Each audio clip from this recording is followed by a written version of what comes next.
Hello everyone, welcome to our channel. আজকে একটু স্কুলে দরকারের জন্য যেতে হয়েছিল। সো এখানে আমার ফার্স্ট ফ্রেন্ড চলে এসেছে তনিশা, তারপরে এসেছিল অরুণিমা। এই দুটোই আমার জাস্ট খুব কাছের বন্ধু রয়েছে, এদের ছাড়া আমি অতটাও কারোর সাথে মিশি না। আর এটা হচ্ছে আমাদের স্কুল। আমাদের স্কুলের নাম বালিয়া নফরচন্দ্র বালিকা বিদ্যালয়। এখানে তো আমাদের খুনসুটি তো সারাক্ষণ চলতেই থাকে। তারপর আমাদের কাজ শেষ হওয়ার পর মাত্র 50 টাকার মধ্যে আমরা কত কি খেলাম। ফার্স্টে ফুচকা, তারপর মিও মরে গেলাম। ওখানে গিয়ে তো আমরা ঠিকই করতে পারছিলাম না যে আমরা কী নেবো। আমি নিলাম একটা ভেজ মাঞ্চুরিয়ান পাফ এবং অরুণিমা নিয়েছে চিকেন 65 রোল, আর তানিশা নিয়েছে একটা ডেজার্ট যেটার নামটা আমি ভুলে গেছি।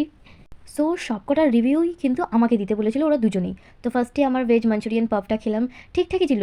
তারপর চিকেন 65 রোল, ওই রোলটা কিন্তু দুর্দান্ত ছিল, আমার খুবই ভালো লেগেছে। আর ডেজার্টটার সম্পর্কে যদি আমি কোনো কিছু বলে থাকি তাহলে সেটা অবশ্যই কম হয়ে পড়বে, কারণ ক্যারামেল ফ্লেভারের এত সুন্দর একটা টেস্ট আসছিল, বলার মতো নয়, জাস্ট অসম ছিল।